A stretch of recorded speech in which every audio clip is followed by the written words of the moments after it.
Livro 5.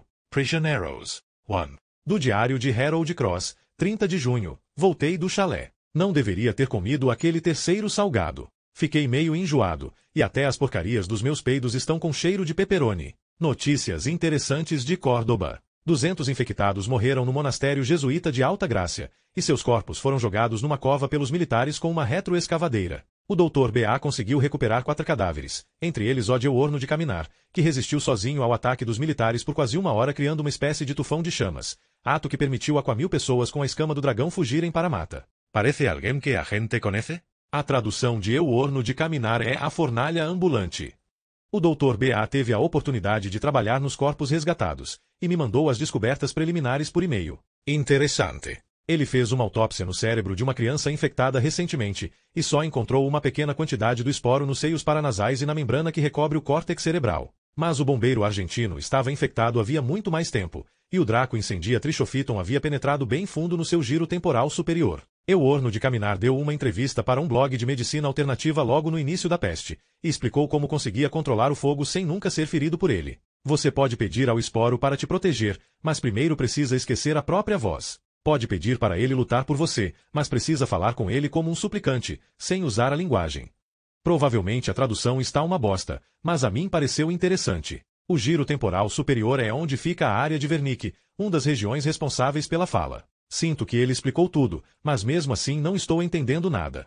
2. Harper estava lendo o bloco de anotações no banheiro, com a porta trancada para evitar que alguém entrasse e a encontrasse com ele. Tinha a vaga sensação de ser uma adolescente examinando escondida uma obra pornográfica, com a boca seca e o coração aos pulos. Quando finalmente voltou à enfermaria e à claridade leitosa da aurora, encontrou uma pedra branca no pé de sua cama com um pedaço de papel embaixo. Quando é que você vai tomar o seu remédio? Havia escrito alguém. Pai Sorey cochilava em uma das camas, Nick em outra. Com os dois adormecidos na mesma posição, e com o mesmo ar concentrado no rosto de senho franzido, era impossível não ver a forte semelhança entre eles. O menino ainda existia em algum lugar de Pai Sorey, do mesmo jeito que uma mosca se mantém perfeitamente preservada dentro de uma gota de âmbar. Já o velho esperava por Nick, um sobretudo folgado que ele estaria pronto para usar dali a 6 décadas. Harper espiou de relance a cortina que delimitava a sala de espera, para ter certeza de que ninguém a observava, e tornou a guardar o bloquinho no rebaixo do teto. Então pegou a pedra e foi até o recinto contíguo. Quem estava de guarda era Mindy Skilling, menina bonita e delicada de seus 20 anos.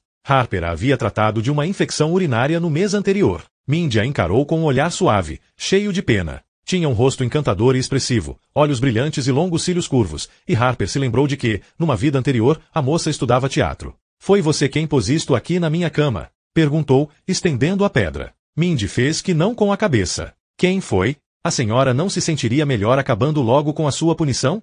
Indigo Mindy. Sei que a Ellie se sentiria. Seus olhos se arregalaram numa súbita inspiração. Ela avançou até a borda do sofá. E se a senhora pusesse a pedra na boca por 5 minutos? Eu diria para todo mundo que foi meia hora. Nem 5 segundos, disse Harper.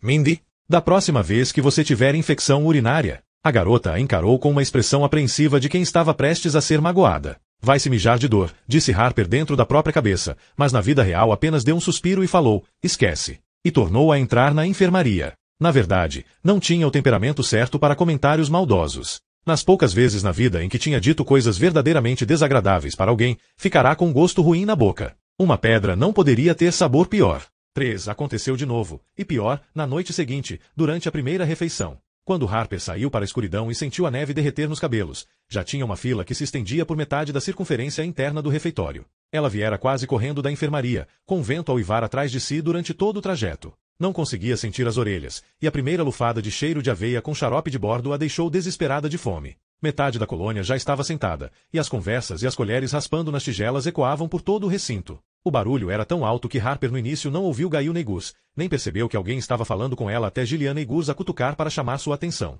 As gêmeas Negus estavam bem atrás dela, uma ao lado da outra. Usavam suéteres vermelhos de gola roulé iguaizinhos, uma escolha infeliz de traje que sugeria uma semelhança com coisa 1 e coisa 2 do livro do Dr. Seuss. Ellie ontem passou o dia inteiro sem comer, disse Gail. Harper teve quase certeza de que era Gail, a do queixo pontudo, falando. Virou as costas para as duas. Se ela não quer comer, problema dela. Ninguém a está obrigando a passar fome. Uma das irmãs a puxou pela manga, e Harper foi obrigada a olhar para trás. Gillian tinha um aspecto bem menos amigável do que Gail. Seus lábios eram uma fina linha branca. Ela não havia raspado a cabeça recentemente, e os fios que nasciam deixavam seu couro cabeludo com um aspecto azulado. É verdade que só custaria meia hora com a pedra na boca para a senhora se redimir? Perguntou Gillian. Isso e a minha dignidade. As duas irmãs não responderam. Harper deu as costas para elas outra vez. A fila avancou devagar. Como a senhora é maldosa, disse uma delas baixinho. Dessa vez Harper não olhou para trás. Sabe, tem gente que acha que, disse a outra, e a primeira fez calar com um SHHH.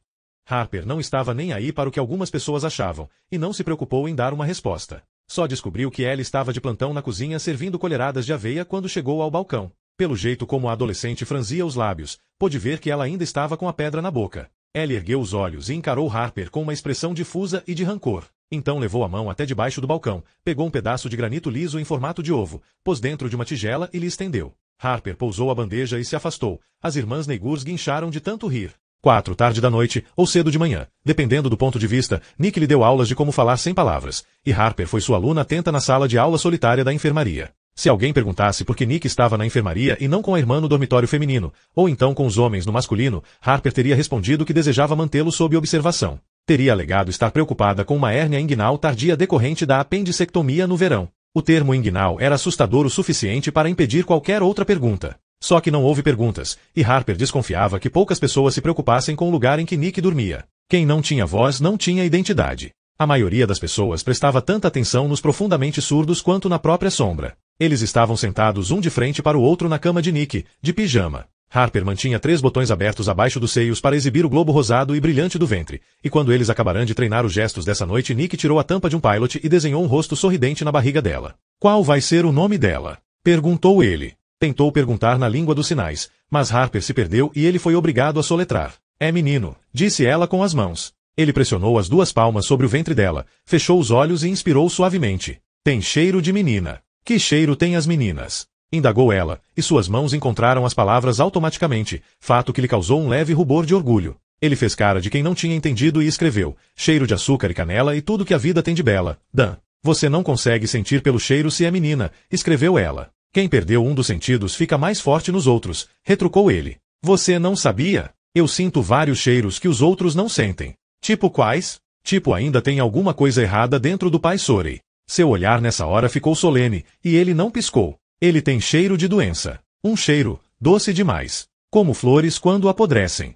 Harper não gostou disso. Tivera um médico na escola de enfermagem que alegava conseguir sentir o cheiro da morte, que a ruína do corpo tinha um odor específico. Era possível senti-lo no sangue da pessoa, insistia ele, um leve cheiro de coisas putrefatas. O lençol cor de musgo que separava a enfermaria da sala de espera se moveu, e René Gilmonton se abaixou para passar trazendo uma tigela coberta com papel alumínio. Norma me mandou trazer um pouco de mingau de aveia para o menino doente, disse ela, atravessando o espaço até a cama de Nick e se deixando cair sobre o colchão, bem em frente a Harper. Enfiou a mão num dos bolsos da parca e pegou alguma outra coisa envolta em alumínio. Imaginei que ele não seria o único pequeno que talvez estivesse a fim de um lanchinho. Ela meneou a cabeça para a barriga inchada de Harper. Harper quase esperou que fosse abrir o papel alumínio e encontrar uma pedra lá dentro. Coma isso, piranha, lhe diria René, depois se ajoelhe e peça perdão à mãe Carol. Mas é claro que não era uma pedra. Só pelo peso ela já percebeu antes mesmo de desembrulhar. René havia lhe trazido um pãozinho com uma improvável e reduzida quantidade de mel no meio. Ellie deveria estar envergonhada, continuou René.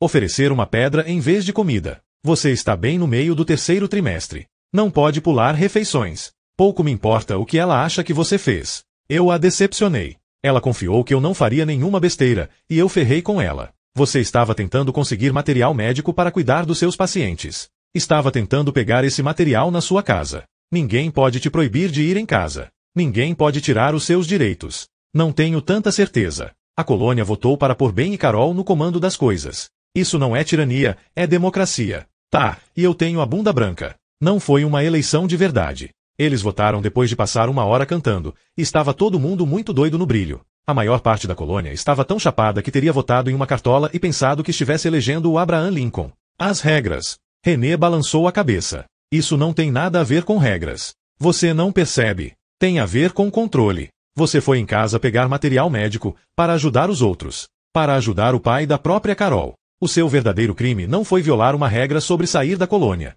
O seu verdadeiro crime foi decidir por si mesma o que era melhor para as pessoas de quem estava cuidando. Agora só Carol e Ben podem decidir o que é melhor para todo mundo na colônia Vindam. Segundo Carol, nós falamos numa só voz. O que ela não diz é que essa voz é a dela. Ultimamente só existe uma única canção para cantar, a canção de Carol, e se você não estiver em harmonia pode pôr uma pedra na boca e calar o bico. Harper olhou de soslaio para Nick que, curvado acima da tigela de mingau, não prestava a menor atenção nelas, e por ora não exibia qualquer sinal da dor de barriga que o havia levado à enfermaria. Essa história soaria melhor se um bonde da cremação não tivesse aparecido enquanto eu estava em casa, disse ela. Se eles tivessem me encontrado, teriam me obrigado a falar antes de me matar. Meu marido estava com eles. Meu ex-marido. Ele teria me feito falar. Posso ver isso na minha cabeça. Posso imaginá-lo me fazendo perguntas com uma voz bem calma, bem sensata, enquanto usa um podão de jardim para cortar fora os meus dedos.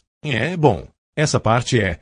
Não sei o que pensar sobre essa parte. Quero dizer, qual era a probabilidade de eles aparecerem na sua casa justo quando você estava lá? É feito ser atingido por um raio. Harper cogitou contar a René sobre o Homem de Marlboro e sua transmissão secreta, a estação de rádio que ele dizia escutar em pensamento, sua transmissão paranormal vinda do futuro, mas então decidiu que não queria pensar no assunto. Em vez disso, comeu seu pãozinho. O mel tinha sabor de jasmim, melado e verão. Sua barriga roncou, um barulho tão alto quanto alguém arrastando móveis pelo chão, e as duas trocaram olhares de surpresa cômica. Queria fazer alguma coisa para dizer a Ellie que eu sinto muito, falou Harper. Já tentou dizer a ela que sente muito? Já. Então pronto. Isso deveria bastar. Ela não está no seu estado normal, Arp. A Ellie e eu nunca nos demos lá muito bem, mas agora é como se ela fosse alguém que eu nem conheço. Harper deveria ter respondido, mas por ora estava ocupada engolindo rapidamente os últimos pedaços do pão. Ele havia parecido grande na palma da sua mão, mas tinha desaparecido com uma rapidez decepcionante. As coisas estão azedando por aqui, disse René. Harper meio que pensou que ela estivesse brincando, e foi pega de surpresa pela inquietude que viu nos olhos da outra mulher. René deu um sorriso cansado e torto antes de prosseguir. Você perdeu uma boa cena na escola hoje de manhã. Eu dou às crianças um intervalo de 20 minutos depois da nossa aulinha de história. Elas não podem sair, mas a gente interdita metade da capela com os bancos para dar um pouco de espaço para elas correrem.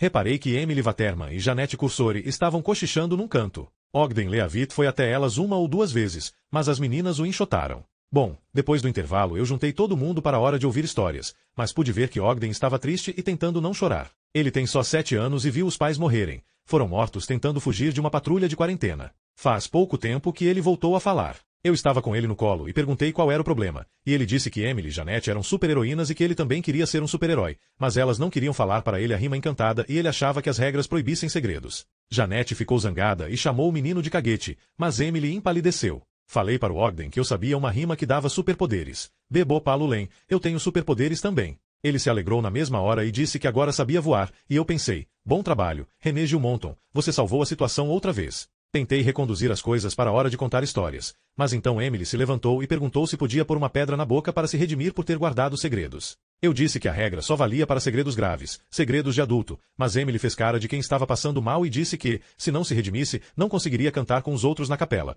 e que quem não cantava e alcançava o brilho podia entrar em combustão. Isso assustou Janete, que também começou a implorar por uma pedra. René fez uma pausa, depois continuou, tentei tranquilizar as meninas. Disse que elas não tinham feito nada de que precisassem se redimir. Harper, elas estavam só sendo crianças. Mas aí Chunky Cargill ouviu a confusão e chegou mais perto. Ele é um dos amigos da Ellie, tem mais ou menos a mesma idade que ela. É uma das sentinelas, claro. E ele falou que era muito legal as duas quererem se redimir como crianças maiores, e que se cada uma ficasse 10 minutos com uma pedra na boca a coisa estaria resolvida. Deu uma pedra para cada uma, e elas ficaram chupando cada uma sua durante toda a hora de contar histórias. Era como se Cargill tivesse lhes dado um pirulito. Quer saber a pior parte, Arp? Assim que a hora de contar histórias acabou, Ogden correu até Chunky Cargill e anunciou que vinha escondendo revistas em quadrinhos debaixo da cama, e perguntou se ele também podia fazer penitência. No final da aula, metade das crianças estava com pedras na boca, e Arp. Elas estavam brilhando. Seus olhos estavam brilhando. Igualcino a como se estivessem todas cantando juntas.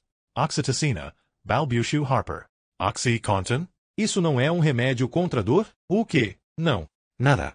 A squeeze. Você faltou à capela hoje de manhã, comentou René. Eu estava montando uma sonda intravenosa para alimentar Pai Sorey. Ela meneou a cabeça em direção ao velho. Uma bolsa plástica cheia de suco de maçã pendia da estrutura de uma luminária junto à cama. O tubo dava 2 voltas antes de sumir dentro das narinas dele. Está diferente agora sem Pai Sorey, comentou René. Diferente como? Antes, quando todo mundo entrava no brilho, era como se, bom, todo mundo compara coisa com estar meio bêbado, né? Como tomar uns goles de um bom vinho tinto. Agora é como se a congregação estivesse tomando um porre de uma aguardente caseira vagabunda e horrorosa. Todo mundo canta até ficar rouco, e depois fica sós, zumbindo por um tempo. Se balançando e zumbindo, com os olhos pegando fogo. Zambindo, Estranhu Harper. Feito abelhas numa colmeia. Ou feito moscas em volta de um animal atropelado na estrada. René Estramisu. Acontece com você também? Não, respondeu ela. Tenho tido dificuldade para me juntar ao resto. Dom Leviston também. E uns outros poucos. Não sei por quê. Mas Harper pensou que ela sabia. Na primeira vez em que tinha lido as anotações de Harold Cross sobre a oxitocina, havia pensado, de modo aleatório, em soldados no deserto e cruzes em chamas na noite. Na época não entenderá a conexão, mas agora entendia. A oxitocina era a substância que o corpo usava para recompensar as pessoas quando elas conquistavam a aprovação da tribo, mesmo que essa tribo fosse a Ku Klux Klan ou um esquadrão de fuzileiros navais humilhando prisioneiros em Abu Ghraib. Se você não fizesse parte da tribo, não recebia a recompensa. A colônia estava se dividindo, orgânica e naturalmente, entre quem fazia parte e quem constituía uma ameaça. Desconsolada, René deixou o olhar se perder na enfermaria e com uma voz etérea e distraída falou: às vezes eu acho que seria melhor se um dia desses a gente simplesmente... Não completou a frase. A gente simplesmente o quê? Quis saber Harper. Simplesmente pegasse um dos carros e alguns víveres e fosse embora daqui. Reunisse as últimas poucas pessoas sensatas da colônia e fugisse. Bem, Patchett escondeu todas as chaves em algum lugar, mas não teríamos que nos preocupar com isso. Teríamos Gil, e ele consegue. Ela se conteve a tempo e se calou. Gil? Gilbert.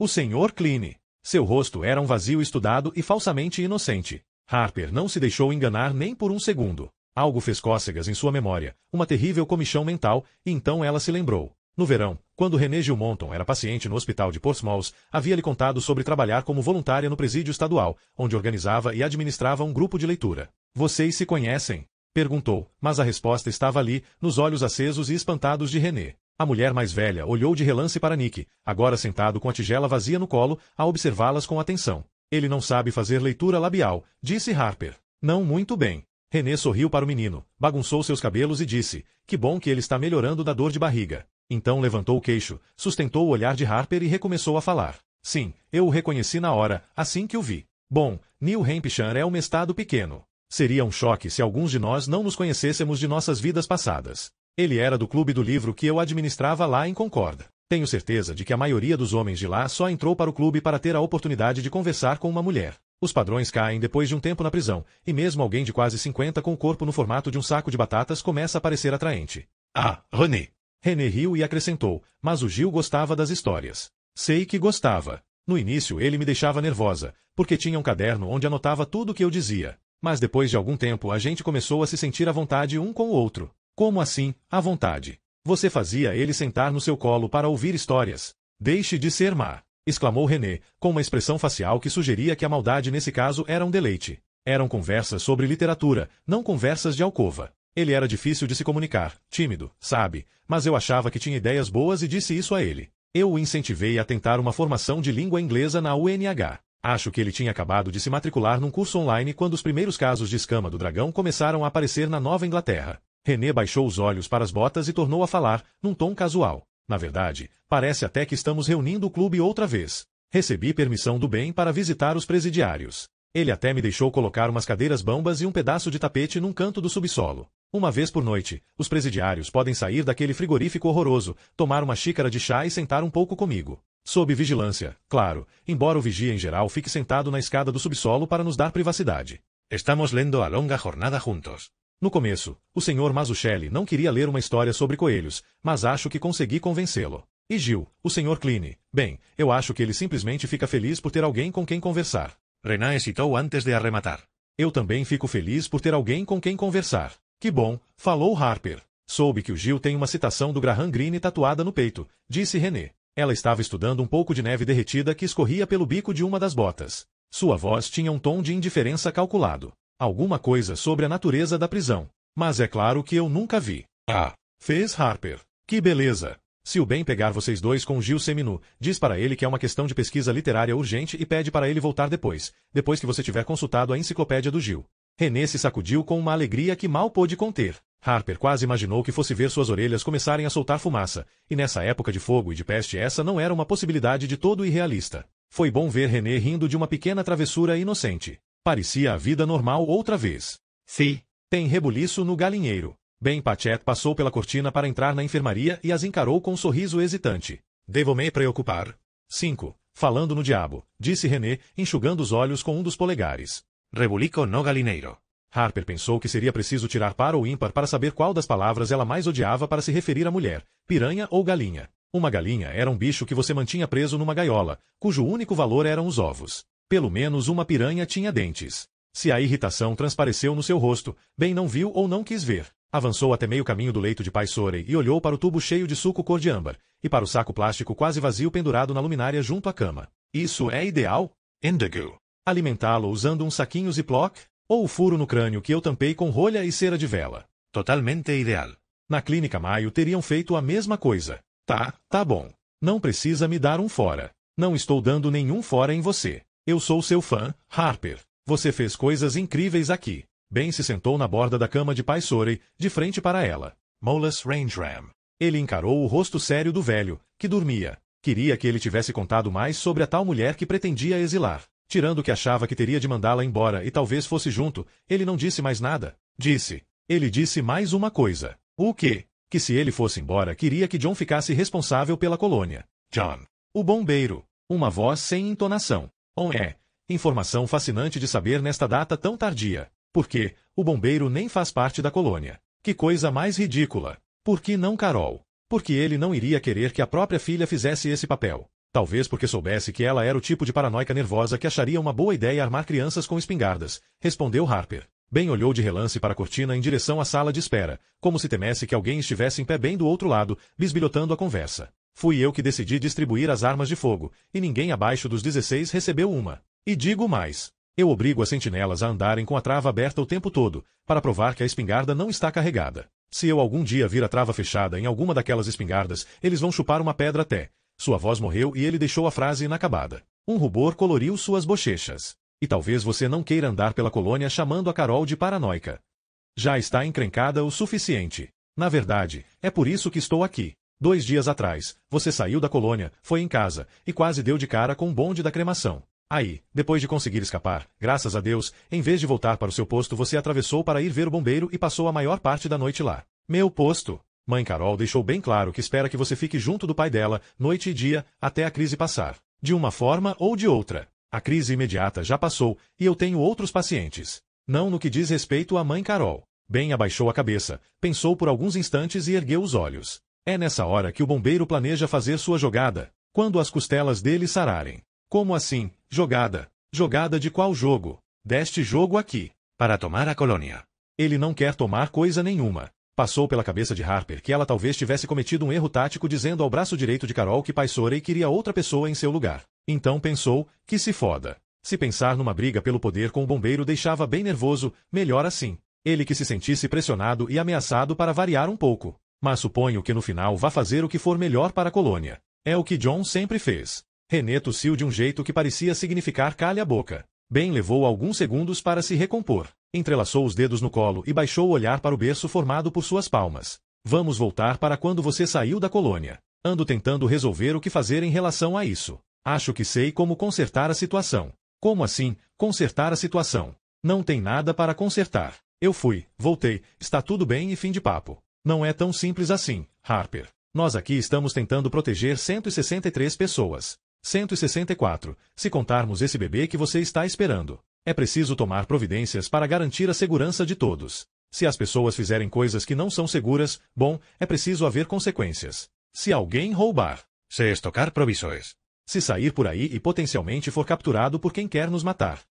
Eu sei porque você foi em casa. Sei que foi na melhor das intenções. Mas qualquer criança que fez catecismo sabe aonde as boas intenções levam. Você não arriscou só a sua vida e a vida dessa carga preciosa que está levando. Harper não soube dizer porque a expressão carga preciosa lhe causou um mal-estar. Não era o adjetivo preciosa, e sim o substantivo carga. Possivelmente era também uma aversão a clichês. Em se tratando de clichês, Ben Patchett não deixava pedra sobre pedra. Mas arriscou também a vida de Pai Sorey e de todo mundo aqui na colônia. Foi perigoso, imprudente, violou regras que existem por bons motivos e não pode ficar sem consequências. Nem mesmo para você. E pode acreditar em mim, é preciso haver consequências para comportamentos arriscados. É preciso haver um jeito de manter a ordem. Todo mundo quer isso. Eles não vão abrir mão disso. Querem saber que estamos tomando medidas para manter este refúgio seguro. As pessoas precisam de leis. Precisam saber que alguém está zelando por elas. Talvez até se sintam melhor se souberem que o comando está nas mãos de alguns durões. Força gera confiança.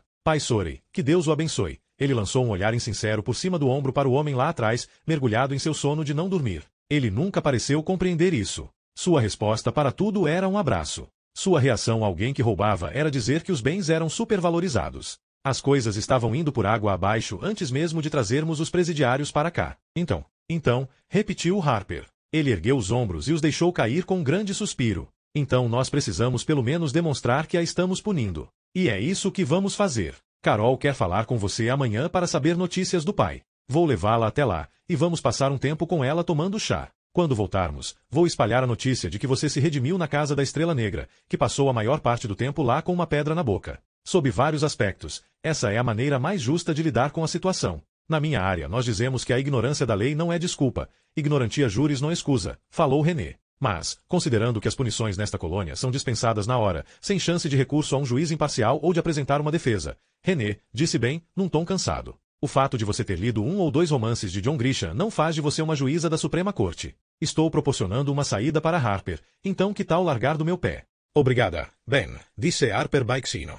Ele passou alguns instantes calado, então ergueu os olhos e lhe abriu um sorriso hesitante, exausto. Não há de quê. Se tem alguém nesta colônia que merece uma folga, começou ele. Mas nem por um caralho, disse Harper. Ele a encarou com a boca parcialmente aberta. Levou algum tempo para atinar com uma resposta, e quando fez sua voz saiu débil e roufanha. O quê? Não, falou Harper. Eu não vou pôr uma pedra na boca para um ato de contrição imbecil e humilhante quando não tenho motivo algum para me redimir. E tampouco vou deixar você mentir para as pessoas e dizer que eu aceitei uma babaquice histérica dessas. Quer parar de falar palavrão? Pediu ele. Por quê? Falar palavrão também é contra as regras. Vou ter que passar mais 1 hora com uma pedra na boca? Bem, não. Minha resposta é não. De jeito nenhum. Eu sou enfermeira, porra, e o meu trabalho é dizer quando alguma coisa é doente, e isso é doente. Só estou tentando facilitar as coisas. Poxa, facilitar as coisas para quem? Para mim? Ou para você mesmo? Ou quem sabe para Carol? Parece que ela está bem preocupada com a possibilidade de sua autoridade ficar prejudicada se eu não me curvar e me rebaixar como todos vocês?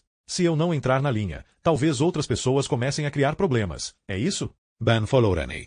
Guardar segredos também não é contra uma das regras. Você não vai se encrencar por conspirar para livrar Harper de ser punida, vai? Eu detestaria ver nosso chefe de segurança andando por aí com uma pedra na boca. Talvez assim ele perca um pouco do respeito dos outros. Caramba, disse ele. Ai, caramba. Vocês estão se escutando? Harper, eles vão obrigar você. Você não pode simplesmente, eu não vou conseguir te proteger se você não deixar. Seu impulso para me proteger está entrando em conflito com a minha necessidade de proteger meu amor próprio. Eu sinto muito. Além do mais, estou com a vaga e desagradável sensação de que você está tentando me proteger de você. E isso não é me fazer uma gentileza, isso é coerção. Ele ficou sentado durante um tempo. Por fim, num tom seco e rígido, falou, mesmo assim, Carol precisa falar com você amanhã. Ótimo, porque eu preciso falar com ela. Ir à minha casa pegar um kit de primeiros socorros foi um pontapé inicial decente para começar a reestocar a enfermaria, mas não foi nem de longe suficiente, e da próxima vez que eu sair à caça de material vou precisar de ajuda. Da sua, e talvez da de alguns outros homens.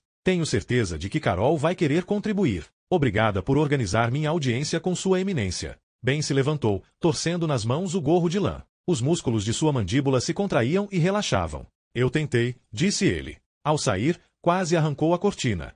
6 do Diário de Harold Cross, 13 de julho. Tudo que sobrou de Sarah Sorey foi um crânio assado e os ossos das coxas. O surdo-mudo estava dentro do chalé junto com ela na hora do fogo, mas não ficou nem chamuscado. Talvez tivesse escapado ileso se o telhado não tivesse desabado por causa do calor. Estou monitorando o menino para ver se dá algum sinal de ferimentos internos, mas não posso fazer grande coisa se ele tiver tido uma ruptura intestinal. Ele precisa ir para o hospital de Portsmouth, e isso seria o seu fim. Quem entra no hospital de Portsmouth nunca mais sai. Ninguém diz isso quando o pai Sorey está por perto, mas eu conheço muita gente que acha que Sarah não teria morrido se passasse mais tempo na colônia, cantando na capela junto com os outros. Não estou tão convencido assim, queria saber mais sobre o que ela estava fazendo lá com o bombeiro e com o menino seu filho. Para ser sincero, também estou pasmo. Ela contraiu a escama do dragão há menos de 2 semanas durante muito tempo. Foi a única pessoa saudável da colônia. Nunca ouvi falar em ninguém que tenha pegado fogo tão depressa depois de infectado. Vou ter que me esgueirar até o chalé em breve e entrar na internet para poder comunicar os detalhes do caso de pessoas certas.